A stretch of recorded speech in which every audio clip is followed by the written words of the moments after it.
दूनी चार और एक बार फिर से श्वेता और अनंत हाजिर हैं दो दूनी चार लेकर, यानी कि दिन भर की हर वो बड़ी खबर इस खास बुलेटिन में होती है जिस पर हमारी नजर भी रहती है और हर वो बड़ी खबर जो कि आज सुर्खियां बनी है वो इस बुलेटिन में खास करके हम आपको दिखाते हैं। 4 बजे 2 एंकर यानी अनंत और श्वेता आपके सामने आते हैं और कोशिश करते हैं कि सुबह से लेकर अब तक की जो भी अहम खबरें हैं वो आपको बताएं और अगर किसी बड़ी खबर में कोई अपडेट है तो वो भी आपके नोटिस में आ जाए, जिससे कि कोई खबर आपसे छूटे ना और आप बाखबर रहें। और यही कोशिश हम हर रोज शाम को 4 बजे करते हैं। तो चलिए शुरुआत करते हैं सिलसिले की और पहले बात करते हैं पहाड़ों की। पहाड़ों पर एक बार फिर कुदरत का कहर बरपाया है। उत्तराखंड में हर जगह बादल फटने और लैंडस्लाइड की वारदात हो रही है, लेकिन इस सबके बीच एसडीआरएफ प्रकृति के इस प्रकोप से लोगों को बचाने के लिए पूरी तरह से मुस्तैद है। देहरादून के मालदेवता में बंदल नदी उफान पर है। नदी की तेज धारा मानो सब कुछ अपने साथ बहा ले जाने पर आमादा है। ऐसे में आपदा पीड़ितों की सुरक्षा को देखते हुए टूम ने बिल्लियों की मदद से पुल बनाया गया। टूम में बल्लियों की मदद से पुल बनाया गया और जंगल गदेरा रिजॉर्ट में फंसे 24 पर्यटकों को सकुशल रेस्क्यू किया गया। आपको बता दें कि कहीं पुल टूट गए तो कहीं मलबे से रास्ता बंद हो गया। ऐसे में एसडीआरएफ ने इस चुनौती को स्वीकार करते हुए पीड़ितों की मदद के लिए कहीं मानव चेन बनाकर नदी की तेज धार को चीरते हुए लोगों को सुरक्षित स्थान पर पहुंचाया, तो कहीं पहाड़ों में टूटे रास्तों पर कच्चा पुल बनाकर लोगों की जान बचाई। आप नदी की तेज धार देख सकते हैं और इस धार को देखकर अंदाजा लगा सकते हैं कि यहां किसी का टिक पाना कितना मुश्किल है। आपको बता दें लेकिन कहीं भी आपदा में फंसे लोगों पर आंच नहीं आने दी इन लोगों ने, ये अपने आप में बहुत बड़ी बात है। तो देहरादून की ये तस्वीरें आपको हम दिखा रहे हैं। देखिए मालदेवता इलाका है जहां पर एसडीआरएफ के जवान किस तरह से देवदूत बनकर यहां पर आए और लोगों को यहां पर किस तरह से रस्सी के सहारे, देखिए मानव श्रृंखला यहां पर बनाई गई और रस्सी के सहारे एक एक करके जितने भी लोग थे उन सभी को नदी की इस तेज धारा से बचा ले गए। इन तस्वीरों को देखकर हो सकता है आपको ये लगे कि बड़ा आसान काम था, लेकिन अगर आप कभी नदी की तेज धारा में फंसे हैं तो आपको अंदाजा होगा कि जब नदी उफान पर होती है तो अपने साथ सब कुछ बहा ले जाने की ताकत वो रखती है और ऐसे में रस्सी के सहारे लोगों की जान बचाना बड़ा मुश्किल काम है और इस मुसीबत में एसडीआरएफ के जवान मजबूत चट्टान की तरह डटे रहे।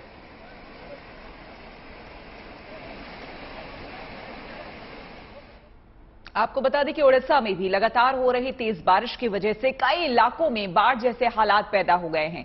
शहरी रिहायशी इलाकों में जलभराव की समस्या से लोगों की परेशानी दुगनी हो गई है। उत्तरी ओडिशा में स्वर्ण रेखा नदी खतरे के निशान से ऊपर बह रही है और ऐसे में आसपास के गांवों में बाढ़ का पानी घुस गया है। लेकिन ऐसे मुश्किल हालात में भी अगर कोई मुस्तैदी से खड़ा है तो उसे भारतीय जवान कहते हैं।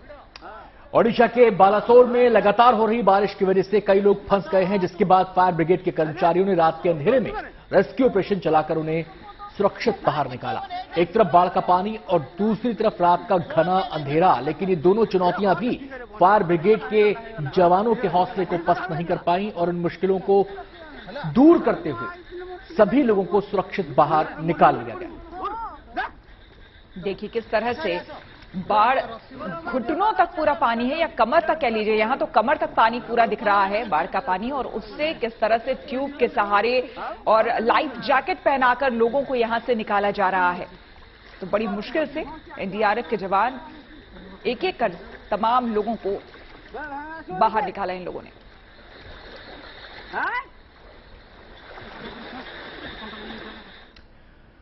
और अब रुख करते हैं मध्य प्रदेश का। मध्य प्रदेश की राजधानी भोपाल में भी बारिश की वजह से सावधान रहने की जरूरत है। यहां की बड़ी झील की शान मानी जाने वाली क्रूज बोट तक बारिश का वार सहन नहीं कर सकी और करीब आधी डूब गई।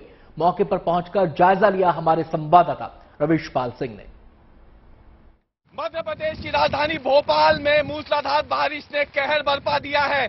जहां एक तरफ सड़कों पर पेड़ उखड़े पड़े हैं, सड़कों पर पानी लबालब भर गया है, तो वहीं भोपाल की शान कहे जाने वाले बड़े तालाब में अगर आपको तस्वीरें हम दिखाएं तो यहां पर एक बड़ा क्रूज बोट जो है वो डूब गया है।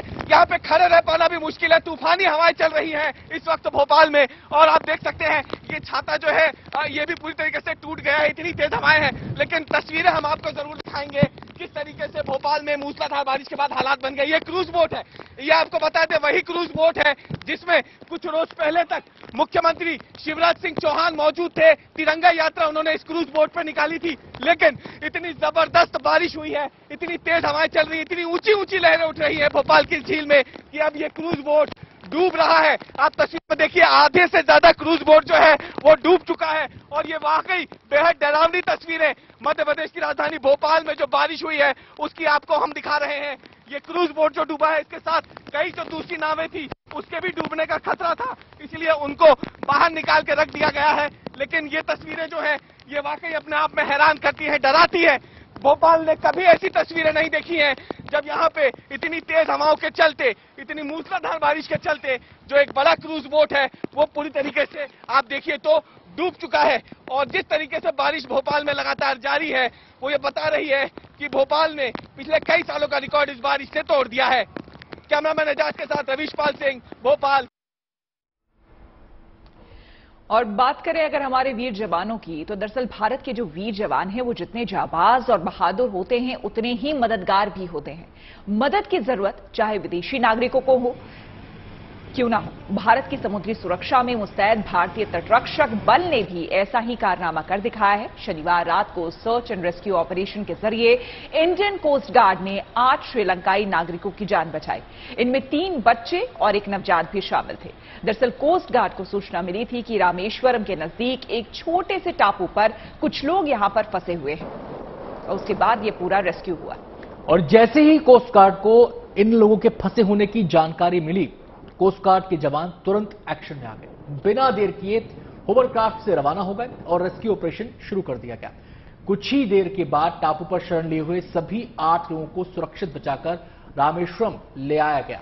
ये सभी 8 लोग 2 परिवारों के सदस्य हैं, जिनमें एक जाफना और दूसरा किलिनोची से भागकर आया था। पिछले 3 दिनों से बीच समंदर में ये लोग टापू पर फंसे हुए थे। इनके पास खाने का नाम मात्र का सामान बचा हुआ था। पानी पीकर ये लोग किसी तरह अपना गुजारा कर रहे थे और वक्त रहते इन्हें वहां से सुरक्षित बाहर निकाल लिया गया। ये तस्वीरें फिलहाल आप होवरक्राफ्ट की देख रहे हैं जिसके जरिए इन्हें तट पर लाया गया। लेकिन आपको बता दें कि इस रेस्क्यू ऑपरेशन में हेलीकॉप्टर्स का सहारा भी लिया गया, क्योंकि जिस टापू पर ये लोग फंसे हुए थे वहां पर हेलीकॉप्टर के जरिए पहले हमारे जवान पहुंचे और फिर इनको एयरलिफ्ट किया गया, होवरक्राफ्ट पर सवार किया गया और इसके बाद इन्हें तट पर सुरक्षित लाया गया है। मासूम बच्चे भी लोगों के साथ थे। 2 फैमिलीज हैं जिनके 8 लोग फंसे हुए थे उस टापू पर। आप अंदाजा लगाइए कि 8 लोग जिसमें छोटे छोटे बच्चे भी, देखिए गोद में लिए हुए बच्चे को हम देख सकते हैं तस्वीरों में, और 3 दिन तक ये टापू में फंसे हुए थे। खाने पीने की चीजें भी खत्म हो चुकी थी लगभग, और उसके बावजूद ये वहां पर जैसे तैसे थे। लेकिन हमारे जो जवान हैं उन्होंने दिलेरी दिखाई और किस तरह से अनंत ये कारनामा कर दिखाया है। वाकई सच कहते हैं कि देखिए जब जान बचाने की बात आती है ना, तब आप जात, मजहब, धर्म या फिर कौन कहां का रहने वाला है ये नहीं देखते हैं। अपने आप में ये बहुत बड़ी बात है। जी देखिए, ऐसे मुश्किल हालात के अंदर मुझे लगता है कि जवान जो हैं हमारे, या फिर हमारे जो सुरक्षा बल हैं, या फिर हमारे एनडीआरएफ के जवान हैं, एसडीआरएफ के जवान हैं, उनके सामने सबसे बड़ी चुनौती होती है, बाकी सारे सवाल दरकिनार कर दिए जाते हैं, और सबसे बड़ी चुनौती होती है इंसानी जान की रक्षा। और वो अपनी जान पर खेलकर उसके लिए सब कुछ कर गुजरते हैं। और ये रेस्क्यू ऑपरेशन भी उसी की एक मिसाल है, ये जानते हुए भी कि ये लोग श्रीलंकाई हैं, ये यहां तक कैसे पहुंचे, क्यों आए, कैसे आए, ये तमाम सवालों के जवाब बाद में ढूंढे जाएंगे। लेकिन पहली प्रायोरिटी जो थी, प्राथमिकता, वो थी इनकी जान बचाना, और इस मिशन को बखूबी अंजाम दिया कोस्ट गार्ड के जवानों। इसी को इंसानियत कहते हैं शायद, और आज इंसानियत जिंदा है। इसकी एक सबसे खूबसूरत ये मिसाल आपको देखने को मिल रही है, जब 2 श्रीलंकाई परिवार यहां पर 3 दिन तक टापू में फंसे हुए थे, उन्हें हमारे जवानों ने बचा लिया।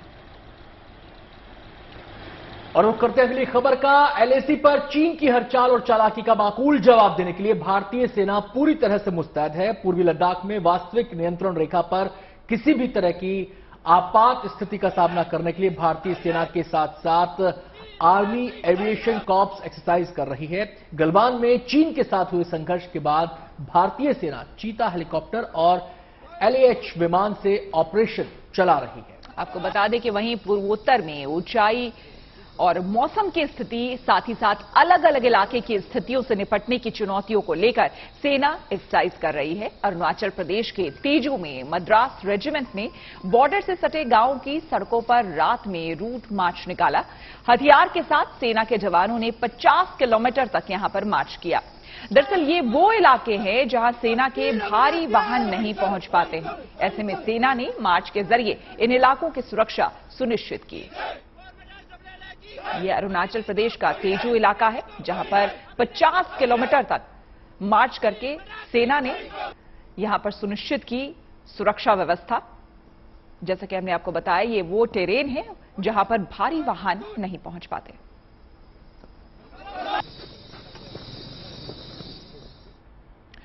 और आईटीबीपी ने देश की रक्षा को ध्यान में रखकर रिले लॉन्ग रेंज पेट्रोलियम की पहल की है, जिसे अमृत का नाम दिया गया है। आईटीबीपी ने अपनी यात्रा का एक वीडियो भी जारी किया है, जो कि उत्तराखंड के उत्तरकाशी का है।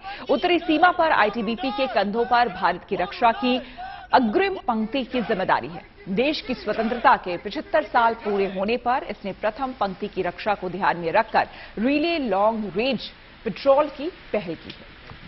ये अमृत रिले 1 अगस्त से शुरू हुई है और 75 दिन की यात्रा पूरी करने के बाद 14 अक्टूबर को आईटीबीपी का ये अभियान पूरा हो जाएगा। इस दौरान भारत तिब्बत सीमा पुलिस के जांबाज करीब 7,575 किलोमीटर की रिले दूरी पूरी करेंगे। जाहिर है यात्रा बहुत ही चुनौतीपूर्ण है, रास्ते में मुश्किल चोटियां भी आएंगी, बहुत ही खतरनाक और उफनती नदियां भी रास्ते में मिलती हैं। बरसात के दिनों में तो ये नदियां और भी प्रचंड रूप में नजर आती हैं। लेकिन इन तमाम चुनौतियों के आगे भी हमारे जवानों के हौसले बुलंद हैं और इसी बुलंद हौसले के साथ उन्होंने अपनी इस यात्रा की शुरुआत की है, जो अक्टूबर के महीने में खत्म होगी।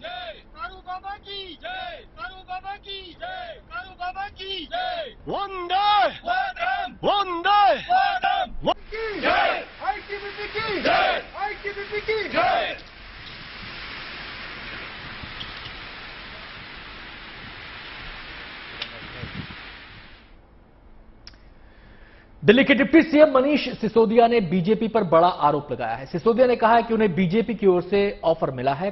दिल्ली के डिप्टी सीएम ने दावा किया है कि बीजेपी ने उन्हें आम आदमी पार्टी को तोड़ने पर सीबीआई और ईडी के सभी केस बंद कराने के लिए ऑफर दिया है। सिसोदिया ने ट्वीट में लिखा है कि मैं महाराणा प्रताप का वंशज हूं, राजपूत हूं, सर कटा लूंगा लेकिन भ्रष्टाचारियों, षड्यंत्रकारियों के सामने झुकूंगा नहीं। आपको बता दें कि मनीष सिसोदिया ने यह दावा गुजरात दौरे पर निकलने से ठीक पहले किया है। अरविंद केजरीवाल और मनीष सिसोदिया 2 दिनों के दौरे पर गुजरात में हैं। सिसोदिया ने इससे पहले ट्वीट किया था। उन्होंने लिखा कि अरविंद केजरीवाल के साथ 2 दिनों के दौरे पर गुजरात जा रहा हूं। गुजरात की जनता केजरीवाल को मौका देना चाहती है। दरअसल शराब घोटाले में डिप्टी सीएम मनीष सिसोदिया की मुश्किलें लगातार बढ़ती जा रही है। सिसोदिया समेत 14 आरोपियों के खिलाफ सीबीआई ने लुकआउट सर्कुलर जारी किया है। हालांकि मनीष सिसोदिया ने यह कहा था कि शायद उनके खिलाफ भी लुकआउट नोटिस जारी किया जाएगा, लेकिन ऐसा नहीं हुआ। उनके अलावा आपको बता दें 14 आरोपियों के खिलाफ जो है सीबीआई ने लुकआउट सर्कुलर जारी किया है इस पूरे मामले में। और इस पूरे मसले को लेकर क्या कह रहे हैं मनीष सिसोदिया, अब आपको वो सुनवाते हैं। देखिए, ये सारा मसला जो पिछले 2-4 दिन से चल रहा है, ये है ही इसलिए कि अरविंद केजरीवाल जी को काम करने से रोका जा सके, और खास तौर पे क्योंकि गुजरात में अब लोग अरविंद केजरीवाल जी को एक उम्मीद के रूप में अरविंद केजरीवाल जी की राजनीति को देख रहे हैं, तो इनको रोका जा सके। एक तरफ आम आदमी पार्टी बीजेपी पर हमलावर है, तो दूसरी तरफ बीजेपी ने भी आम आदमी पार्टी और डिप्टी सीएम मनीष सिसोदिया पर हमले तेज कर दिए हैं। दिल्ली में आज बीजेपी कार्यकर्ताओं ने मुख्यमंत्री अरविंद केजरीवाल के घर के बाहर जमकर विरोध प्रदर्शन किया। डिप्टी सीएम मनीष सिसोदिया के इस्तीफे की मांग करते हुए बीजेपी कार्यकर्ताओं ने केजरीवाल का पुतला भी फूंका। कार्यकर्ताओं के प्रदर्शन के अलावा केंद्रीय मंत्री अनुराग ठाकुर ने भी सीएम अरविंद केजरीवाल पर निशाना साधा। उन्होंने केजरीवाल से पूछा कि आबकारी घोटाले में केजरीवाल का मौन कब टूटेगा, जबकि सांसद प्रवेश वर्मा ने मनीष सिसोदिया पर पलटवार किया। उन्होंने सिसोदिया को मन शांत रखने के लिए प्राणायाम करने की सलाह दी है। आपको बता दें कि बीते कई दिनों से दिल्ली की सियासत को यह मुद्दा गरमाए हुए है। कई घंटे की छापेमारी के बाद से ही लगातार आम आदमी पार्टी और बीजेपी इस मसले को लेकर आमने सामने हैं। जहां आम आदमी पार्टी ये दावा कर रही है कि जो आबकारी नीति वो लेकर आए थे वो पूरे देश की बेस्ट आबकारी नीति थी, वहीं बीजेपी इसके जवाब में सवाल खड़ा कर रही है कि अगर ये इतनी अच्छी नीति थी तो फिर इसे बदला क्यों गया। मोहल्ला क्लिनिक से मोहल्ला ठेका, ये अरविंद केजरीवाल मॉडल है। मोहल्ला क्लिनिक में दवा नहीं मिली, मोहल्ला ठेका में घर घर दारू पहुंचाने का काम इन लोगों ने किया है। मैं तो यही कहूंगा, बेवड़ी है ये सरकार, करती है कट्टर भ्रष्टाचार। आपका मॉडल ये हो गया, पैसे दो, ठेका लो, और आज तक इनका एक भी प्रवक्ता, एक भी मंत्री, इनके मुख्यमंत्री जवाब नहीं दे पाए, क्योंकि अरविंद केजरीवाल जी को पूरी शक्ति है पैसा बनाने की। अगर दिल्ली में एक्साइज मिनिस्टर अगर मनीष सिसोदिया नहीं होते और कोई और होता तो ये कार्रवाई उनके ऊपर चल रही होती। अगर ये विभाग दिल्ली के मुख्यमंत्री अरविंद केजरीवाल के पास होता तो ये कार्रवाई उनके ऊपर चल रही होती। अब जो मंत्री होगा उसी के ऊपर कार्रवाई होगी, चाहे वो ए हो, बी हो, सी हो, डी हो। तो जिसने भ्रष्टाचार किया है, जिसने करप्शन किया है, उसी के ऊपर कार्रवाई होगी। आगे बढ़ते हैं, रुख करते अगली खबर का। दिल्ली के जंतर मंतर पर आज किसानों ने महापंचायत बुलाई। किसानों के महापंचायत के ऐलान के बाद से ही दिल्ली की सभी सीमाओं को अलर्ट कर दिया गया। दिल्ली पुलिस ने भी ट्रैफिक एडवाइजरी जारी कर लोगों को राज्यों से लगती सीमाओं के आसपास की सड़कों पर आवाजाही से बचने की सलाह दी। उधर सिंघू बॉर्डर को एक बार फिर से छावनी में तब्दील कर दिया गया। वहां किसान आंदोलन के मद्देनजर भारी पुलिस बल की तैनाती कर दी गई। दिल्ली आ रहे किसानों को रोकने पर किसानों और सुरक्षा बलों के बीच जमकर बहस भी हुई। आपको बता दें कि एहतियातन गाजीपुर बॉर्डर की सुरक्षा जांच भी तेज कर दी गई है। पुलिस की बैरिकेडिंग से सड़कों पर जाम भी देखने को मिल रहा है।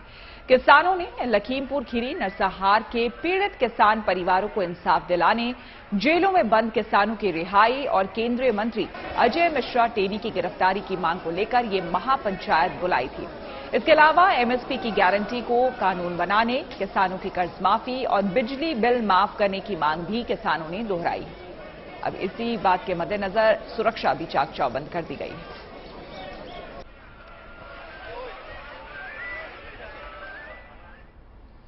और चेन्नई में आपको बता दें इन दिनों जश्न का माहौल है और जश्न की वजह है चेन्नई डे। जी हां, हर साल 22 अगस्त को चेन्नई डे मनाया जाता है। इस मौके पर सांस्कृतिक कार्यक्रमों से शहर की रौनक देखते ही बनती है। बच्चों से लेकर बड़े तक इस शानदार जश्न में शामिल होते हैं। दरअसल 22 अगस्त 1939 में ईस्ट इंडिया कंपनी के एक अधिकारी ने यहां 3 किलोमीटर की पट्टी लीज पर ले ली। तब से ये दिन चेन्नई के लिए खास माना जाता है। कुछ साल पहले तक चेन्नई को मद्रास के नाम से जाना जाता था, लेकिन 1998 में मद्रास का नाम बदला और ये शहर चेन्नई के नाम से पहचाना जाने लगा। आज भी ये शहर अपना वजूद 22 अगस्त से जोड़कर देखता है। यही वजह है कि 22 तारीख को शहर की रौनक देखते ही बनती है और ये शहर कुछ ही काफी गुलजार नजर आता है। काफी रौनक यहां पर नजर आती है, चाहे वो चेन्नई का खान पान हो या फिर लोक संस्कृति के रंग हो। तमाम रंग आपको इस मेले में दिखाई देते हैं।